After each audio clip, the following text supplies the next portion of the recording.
नमस्कार मेरे प्यारे दोस्तों, जय हिंद। उम्मीद करता हूँ आप सब अच्छे होंगे, अपनी पढ़ाई कर रहे होंगे और इन क्लासेस का फ़ायदा उठा रहे होंगे। अब तक हम बात कर चुके हैं 18वीं शताब्दी के पूर्वार्ध को लेकर। अब हमको बात करनी है 18वीं शताब्दी के उत्तरार्ध का इतिहास क्या है। 18वीं शताब्दी के उत्तरार्ध में जो पूर्वार्ध में हमने देखा था कि अंग्रेज़ कंपनी बाकी सभी कंपनीज को हराकर व्यापारिक कंपनी के रूप में भारत में स्थापित होने की स्थिति पैदा कर चुकी थी, अब तक स्थापित नहीं हुई थी। होता क्या है, एक प्रश्न बनता है कि वाणिज्यिक गतिविधियों से राजनीतिक शक्ति की ओर ब्रिटिश कंपनी ने जो लक्ष्य प्राप्त किया, जो स्थिति बनाई, उसके कारण क्या थे और उसका परिणाम क्या निकला। 16वीं से 18वीं सदी के बीच का हमें थोड़ा सा इतिहास जान लेना चाहिए। इसमें होता यह है कि विश्व में कुछ हलचल होती है, पश्चिमी विश्व में थोड़ी सी हलचल होती है। 1453 में कुस्तुनतुनिया की घटना के नाम से जिस तिथि को जाना जाता है, वो घटना घटती है और वहीं से समुद्री मार्गों की खोज की प्रक्रिया चालू होती है। 1498 में पुर्तगीज भारत पहुंचते हैं, 1600 में ब्रिटिश भारत पहुंचते हैं, 1602 में डच भारत पहुंचते हैं और 1664 में फ्रेंच भारत पहुंचते हैं। अब इस क्रम में जब ये चारों कंपनियां भारत पहुंच जाती हैं तो होता क्या है, ये चीज़ें हमको रिवीजन के तौर पे देखनी है कि ये चारों पहुंच गई, क्या घटना घटी थी विश्व की, उसको हमको ध्यान रखना है। अब जब ये चारों कंपनी भारत में पहुंचती हैं और भारत है एक, मार्केट एक है लेकिन व्यापारी चार हैं, तो संघर्ष होना स्वाभाविक है। हमको इस दृष्टिकोण से इसको समझना है। इतिहास क्या है? इतिहास परिवर्तनों का सिलसिला है।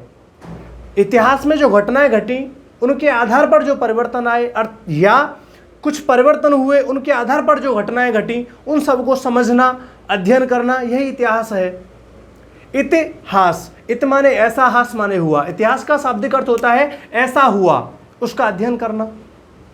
जब ये चारों कंपनी भारत में आ गई तो फिर संघर्ष होता है।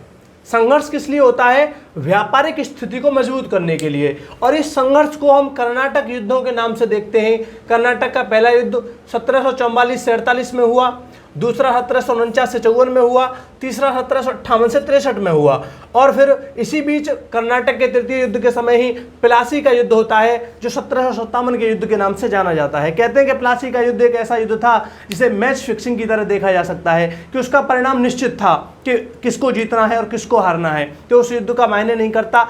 इसके बाद प्लासी का युद्ध जैसे हुआ वैसे हो गया, लेकिन 22 अक्टूबर 1764 को बक्सर का युद्ध होता है। बक्सर का युद्ध भारतीय इतिहास में और अंग्रेजी व्यापारी कंपनी के लिए एक तरीके से टर्निंग पॉइंट था। बक्सर के युद्ध के बाद ही ये निश्चित हो चुका था कि भारत में शासन अब कौन करने वाला है, भारत की सत्ता अब कौन संभालेगा। इसके कारण क्या थे, इसके कुछ परिणाम थे।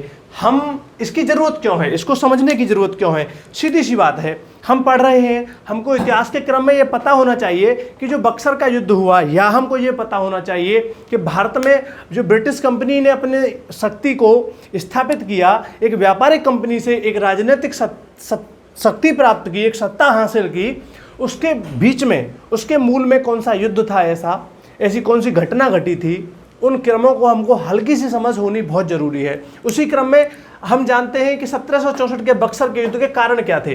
दोस्तों, एक दस्तक नाम का कर दिया जाता था, उसका दुरुपयोग किया जाने लगा था। बंगाल का शासक कौन होगा, इस पर भी असहमति थी। किसके बीच? बंगाल के गवर्नर के बीच या नवाब के बीच, इन दोनों के बीच। ब्रिटिश व्यापारियों के व्यवहार से भी बंगाल का नवाब असंतुष्ट रहता था, क्योंकि ब्रिटिश व्यापारी प्लासी के युद्ध को 1757 में जीतने के बाद कहीं ना कहीं अपनी शक्ति को बहुत ज़्यादा समझने लगे थे कि इन लोगों को हम जीत सकते हैं, तो उनका व्यवहार अहंकारी हो गया और वो सेल्फिशनेस फील करने लगे। अब क्या होता है, इसका परिणाम क्या होता है? जब बक्सर का युद्ध जीत गए अंग्रेज, तो इसके परिणाम स्वरूप सबसे पहली बात यह स्थापित हुई कि प्लासी का युद्ध अंग्रेजों ने सौभाग्य से या तुक्के से नहीं जीता है। प्लासी का युद्ध उन्होंने जीता अपनी शक्ति के दम पर, और उन्होंने उसके बाद बक्सर का युद्ध जीता अपनी शक्ति के दम पर। दूसरी बात स्थापित हुई कि बंगाल का नवाब पूरी तरह से कंपनी के नियंत्रण में आ गया। अब कंपनी के उन्हें किसी बंगाल के नवाब को किसी व्यापारी से कोई शिकायत नहीं है, बंगाल के नवाब को कंपनी की किसी गतिविधि से कोई शिकायत नहीं होगी, क्योंकि अब वो उसका गुलाम है, पूरी तरह से नियंत्रण में है।